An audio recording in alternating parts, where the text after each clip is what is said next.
पहिले होत्या पहिल्यापासून समजा एक दोन शेतकऱ्याचं काय चला माग चरती त्या हिशोबाने जुगाड जुळत ते जर फायदा दिसायला लागला फायदा दिसल्यामुळे कुत्र्याच्या मांजराच्या तोंडाला जसं रगत लागन तसं ते शिकार करत तसं मग हे आपल्याला उत्पन्नाचं म्हणजे हे तोंडाला रगतच आहे बरोबर आहे मग त्या रक्ताची लालच लागून मग हे पुढे वटवृक्ष तयार होतो मग आम्हाला लय अपेक्षा आहे पण आम्हाला शून्यातून जग निर्माण करायचं शून्यातून जग निर्माण करायचंय म्हणून हे बघा हे बघितलं तुम्ही पण आम्हाला जेव्हा 200 शेळ्याचं आमचं टार्गेट होईल तेव्हा मग आमचा वटवृक्ष मोठा लांबलेला चौकून लांबला असं म्हणजे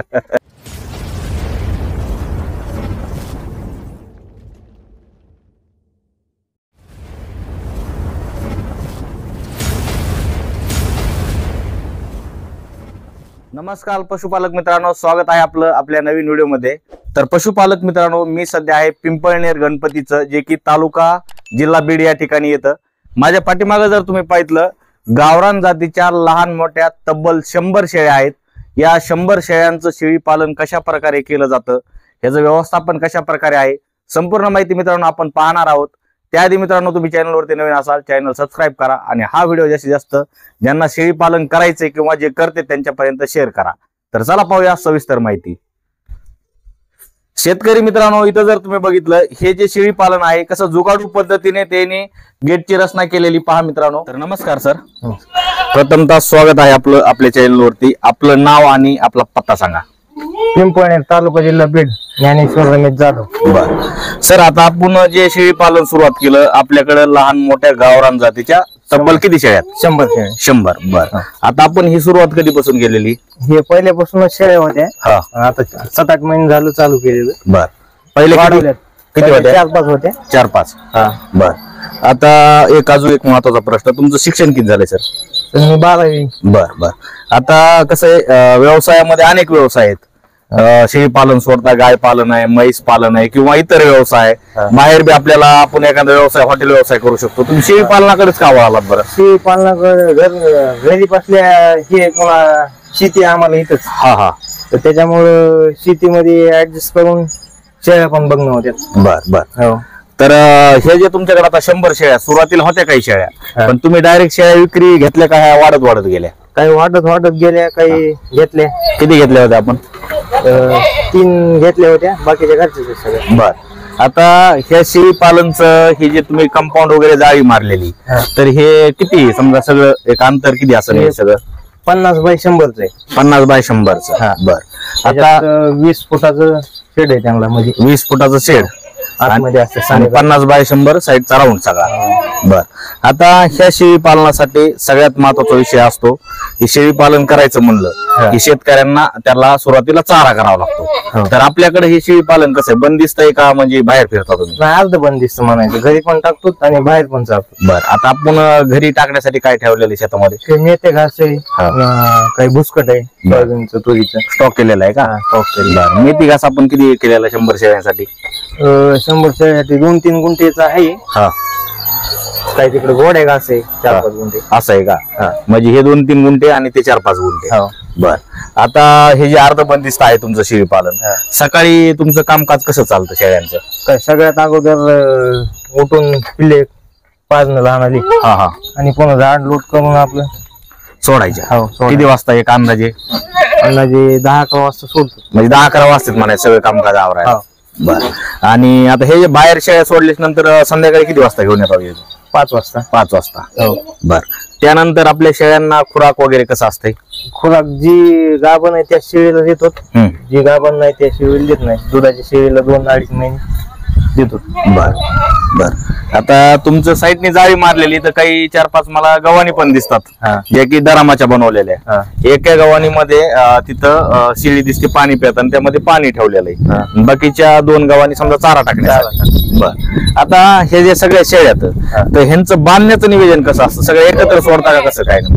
काही जी मारते त्या बांधतो काही रिकाम्याच असतात सोडलेल्या असतात. सगळ्या संध्याकाळी ओपनच असतात का?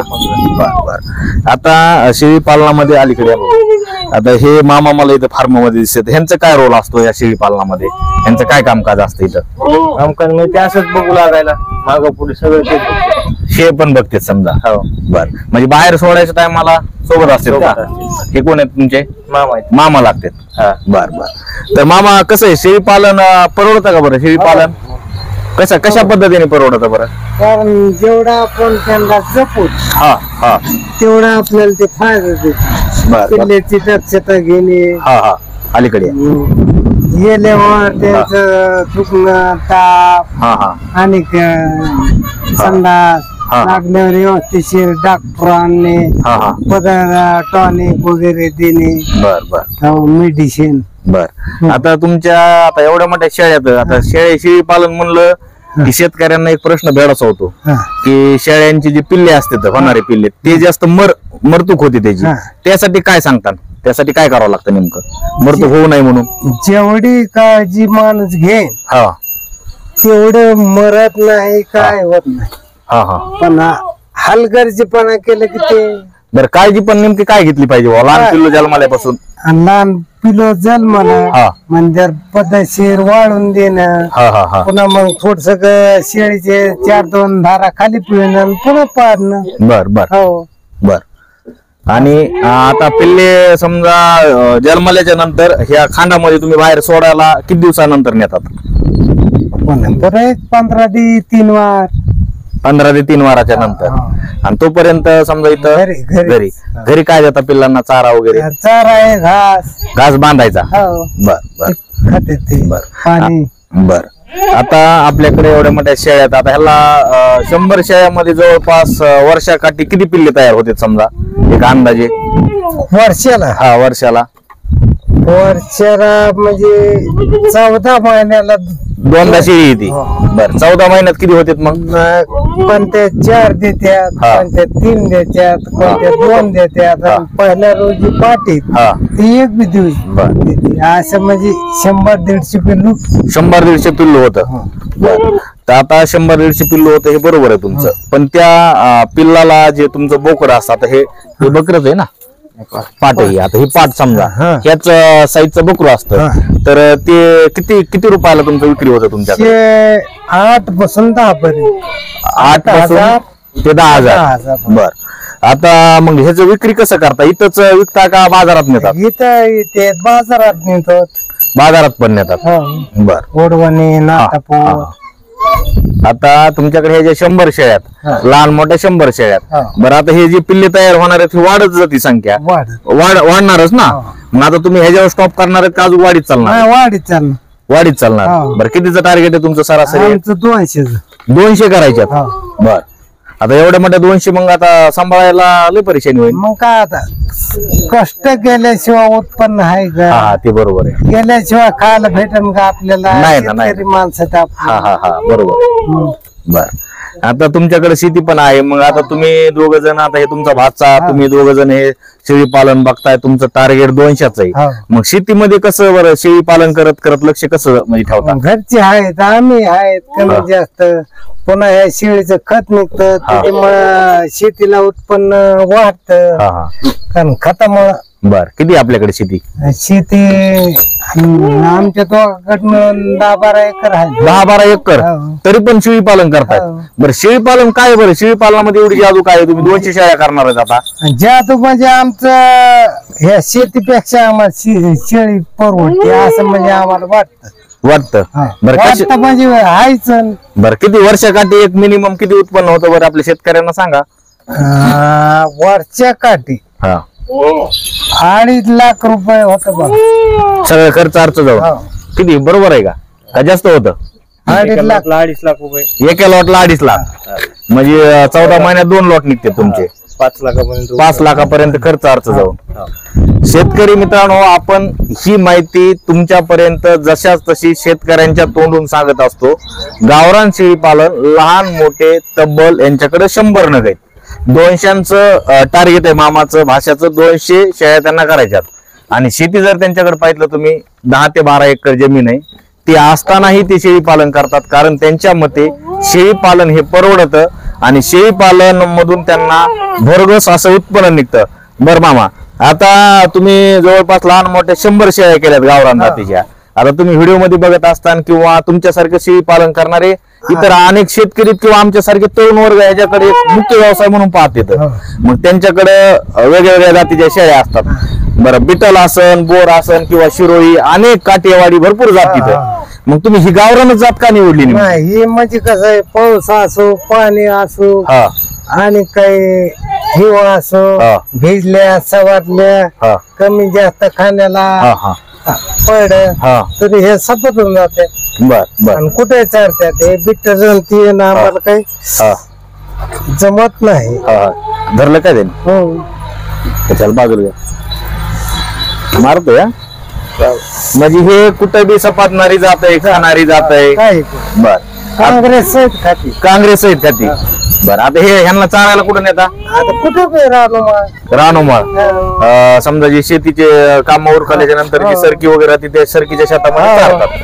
बर, आता एवढ्या मोठ्या 100 शेळ्या, आता एक वेळ शेळी चारायचं म्हणलं तर दुसरा शेतकरी भांडतो, आमच्या शेतात का आणली, काय आणली, कशामुळे आणली. आता तुम्हाला 100 शेळ्या नेल्याच्या नंतर कोणी काही म्हणतं का? नाही, कारण आम्ही तसे सगळ्या संबंधामधले माणसं असल्यामुळे मुद्दाम आम्हाला फोन लावून सांगते, आमचा कापूस रिकामा झालाय, वावर रिकामा झालाय, शेळ्या आणा, मुद्दाम सांगते. बर, आता तुम्ही ही जी जाळी मारलेली आहे आणि पलीकडे एकदम साध्या पद्धतीने तुमचं शेड आहे. आता 100 शेळ्या करायच्या म्हणलं, प्रत्येक नवीन जे पशुपालक आहेत शेळी पालन सुरुवात करायची म्हणलं की लय मोठं सुरुवातीला असं मोठं शेड करते तयार.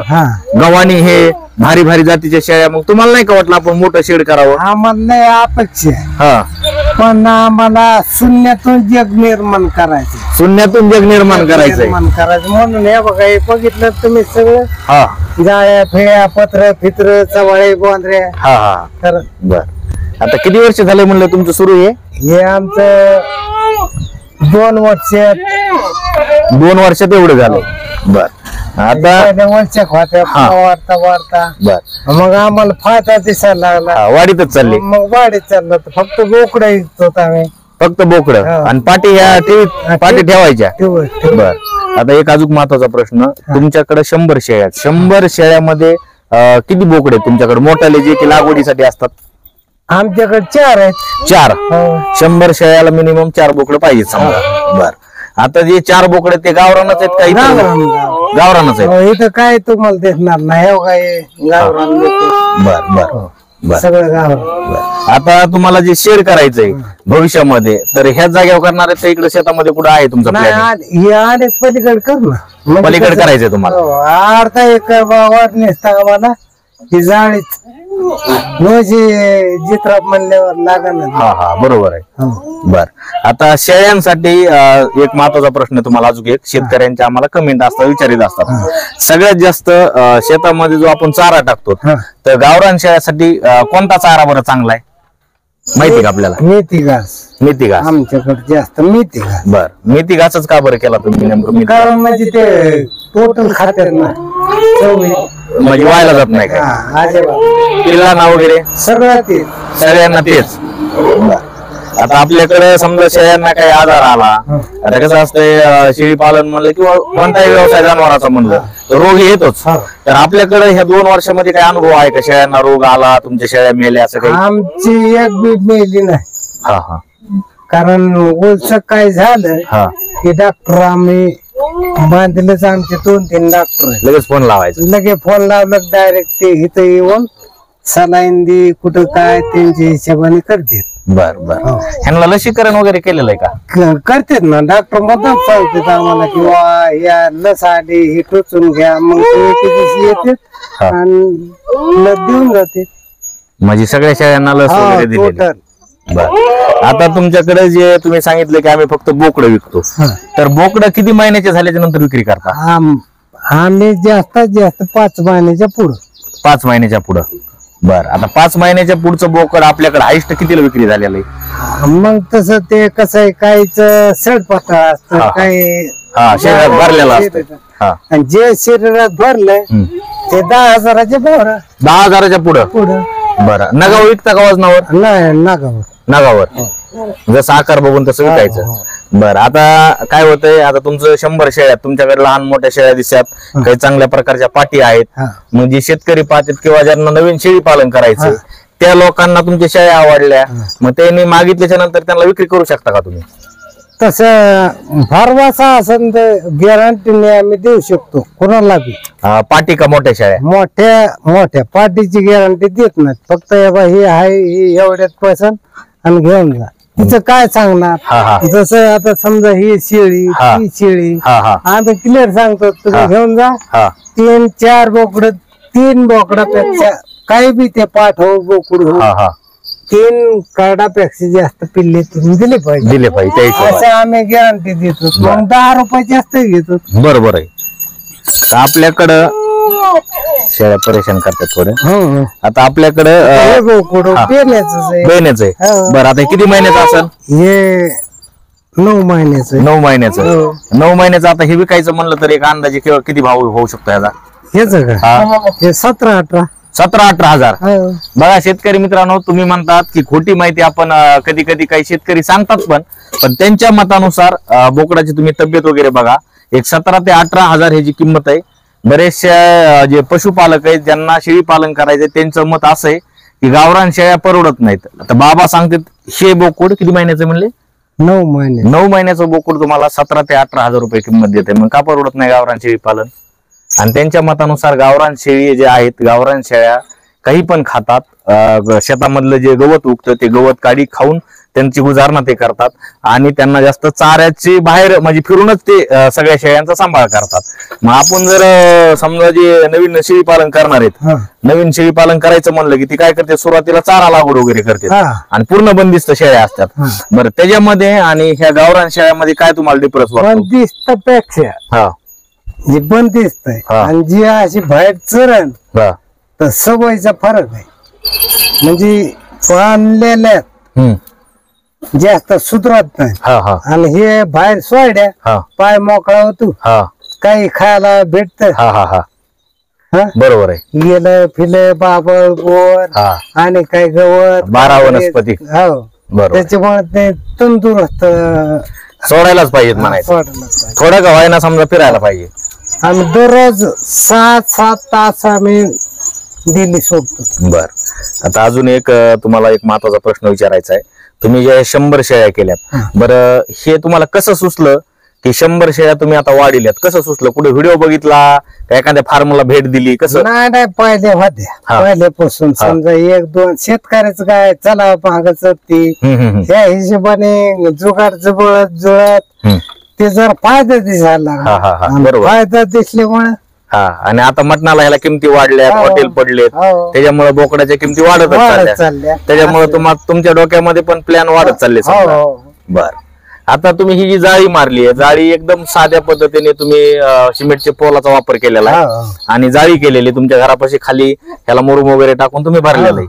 बरं, ह्या सगळं जे तुम्ही बनवलंय ह्याला खर्च किती आहे का अंदाजे आलाय समजा? ह्याला खर्च 25,000 रुपये फक्त.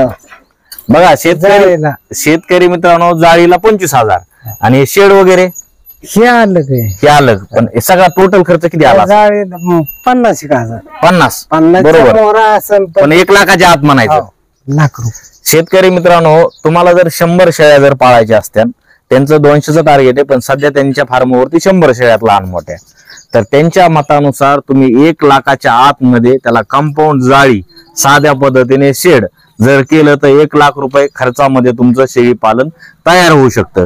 शेळ्या घ्यायच्या तर शेळ्याचा खर्च तुम्हाला अलग पडेल. बर, आता जे नवीन शेळी पालन सुरुवात करायची तयारीमध्ये असते, तुमचा व्हिडिओ बघून म्हणा किंवा आता हे परवडतंय कुठेतरी असं फार्म बघायला जातात लोक, बघून एकामेकाचं तयारीत असतात, त्यांच्यासाठी सुरुवात कितीपासून करायला पाहिजे काय सांगता? कमीत कमी 5 पाहिजे शेळ्या. 5 पासून वाढत चला. 5 शेळ्या आणि 1 बकरं. तिथून पुढं म्हणजे कसं लय मोठ्या केल्या ते आपण असतात नवीन असतो. काय होतंय काय नाही सांभाळायची ह्याची सगळ्याच गोष्टीची अडचण. आणि जसं तो कुत्र्याच्या मांजराच्या तोंडाला जसं रगत लागन तसं ते शिकार करत. हा तसं मग हे आपल्याला उत्पन्नाचं म्हणजे हे तोंडाला रगतच आहे ना. बरोबर आहे बरोबर. मग त्या रक्ताची लालच लागून मग हे पुढं वटवृक्ष तयार होतो मोठा. तयार होत. छोट्या म्हणजे छोट्या रोपाचं मोठं वटवृक्षामध्ये तुम्ही रूपांतर केलंय सध्या. केलं म्हणजे चालू आहे आमचं. चालू आहे हो. म्हणजे आता फांद्या वाढायला लागल्यात वाढायला म्हणायच्या. बर बर. आता फांद्या वाढायला लागल्या हा आणि त्याला पारंब्या पारब्या खाली सुटायला खाली सुटायला लागल्यात. बर. पण आम्हाला जेव्हा हा 200 शेळ्याचं आमचं टार्गेट होईल हा तेव्हा मग आमचा वटवृक्ष मोठा वाढलेला लांबलेला दिसत. चौकून लांबला असं म्हणजे. बर बर. आता अजून एक महत्वाचा प्रश्न आहे. तुम्ही एवढ्या मोठ्या समजा बाहेर शेळ्या घेऊन जाता, हा. तुमचा भाचा आणि तुम्ही. आता काय होतंय सध्या महाराष्ट्रामध्ये जर तुम्ही बघितलं हे बिबट्या वगैरे समजा वातावरण तयार आहे आणि त्यामुळं बऱ्याच लोकांचे जनावर असे धरलेले हे केलेले. तुमच्याकडे आहे का तसं काही? नाही त्यातलं आम्हाला काय पण भीती नाही. असं लांडग्याची वगैरे बाहेर हा काही नाही. काहीच नाही. कारण आमच्याकडे पोट्ट बी हा. रानान राहते, कुत्रे आहेत, मांजरे आहेत. हा हा त्याच्यामुळे काही अडचण काहीच अडचण नाही. काहीच तसं काही प्रसंग आजपर्यंत काहीच नाही. काहीच नाही. बर बर. अजून एक आता शेवट एकदा प्रश्न विचारतो. शेतकऱ्यांसाठी सांगा, खरंच शेळी पालन परवडतं का बरं? परवडत. करणार हा करेन त्याची खाईन किती, नाही करेन त्याची बोंबलन किती. हा हा हा विषय असा आहे. बरोबर आहे. केलं तर कष्ट खायला. केलं तर समजा आहे. आता पाहिलं तर हा, हा, हा. बोकुड चावलं हा हा हा तर रक्त नाही. हो बरोबर आहे. तुमच्या हा सगळ्या बरोबर आहे बरोबर. मग बर बर. शेतकरी मित्रांनो, आपण पाहतोय शेळी पालन विषयी माहिती, जी की गावरान जातीच्या 100 शेळ्यांचा हा फार्म आहे. पिंपळनेर गणपतीचं, तालुका जिल्हा बीड या ठिकाणी आपण आजचा हा व्हिडिओ पाहितला. त्यांचं साध्या पद्धतीने हे शेळी पालन आहे. सिमेंटचे पोल यूज करून साईडने जाळी मारलेली आहे आणि साधं आतमध्ये शेड रचना आहे. 1 लाखाच्या आत त्यांचा खर्च आहे त्या फार्मसाठी केलेला. शेळ्या सुरुवातीला 2 होत्या, 2च्या 4 अशा वाढत वाढत जाऊन जवळपास लहान मोठ्या 100 शेळ्या आहेत आणि त्यांचं टार्गेट आहे 200 शेळ्यांचं. शेती आहे तरी पण शेळी पालन करतात, कारण त्यांच्या मतानुसार शेळी पालन हे शेतीला जोडधंदा म्हणून पर्याय आहे, पण मुख्य व्यवसाय म्हणून तुम्ही शेळी पालन करू शकता. आणि त्यांच्या मतानुसार गावरान शेळी पालन हे खूप फायदेशीर आहे, कारण की गावरान शेळ्यांना आजार हे कमी येतात. आणि विशेष म्हणजे हे जे शेळ्या आहेत 100 शेळ्या, सर्व शेळ्या बाहेर फिरून वगैरे ते म्हणजे त्यांना चारा देतात. घरी जर बघितलं त्यांचं 3-4 गुंठ्यामध्ये थोडा मेथी घास केलाय आणि अजून 1-4-5 गुंठ्यामध्ये दुसरं एक गवत केलंय. तर अशा प्रकारे हे शेळी पालन होतं. बाबांकडून आपण माहिती पाहितली. एकदम साध्या पद्धतीचं हे शेळी पालन. हे फार्म जर तुम्ही बघितलं, बघा तुम्ही खाली जर बघितलं, कुठलाही आवाढव्य असा खर्च केलेला नाही. साधं आपण जे मुरुम असतो ते मुरुम हातारलेला आहे. आणि पाठीमागं अजून एक युनिक गोष्ट आहे, त्यांच्या ज्या गव्हाणी आहेत, गव्हाणी अशा लोखंडाचं वरून आणि त्याच्या खाली डरमाचा त्यांनी यूज केलेला आहे. आणि तिकडे जर बघितलं पत्रे वगैरे, साधंच शेड आहे एकदम साध्या पद्धतीने. तुम्हालाही असा व्यवसाय करायचा असेल, नक्कीच तुम्ही अशा छोट्या मोठ्या फार्मला आधी व्हिजिट द्या, संपूर्ण माहिती घ्या आणि माहिती आत्मसात करून तुम्ही या व्यवसायाकडे उतरू शकता. तर आजचा हा छोटेखानी व्हिडिओ मित्रांनो तुम्हाला कसा वाटला? तुम्हाला हा जर व्हिडिओ जर आवडला असेल, जास्तीत जास्त ज्यांना शेळी पालन करायचे किंवा जे करत आहेत त्या शेतकऱ्यांपर्यंत हा व्हिडिओ शेअर करा आणि तुमची एक अनमोल प्रतिक्रिया आम्हाला कमेंट बॉक्समध्ये कळवा. भेटूया इथून म्हणजे पुढच्या व्हिडिओमध्ये. तोपर्यंत काळजी घ्या. राम राम.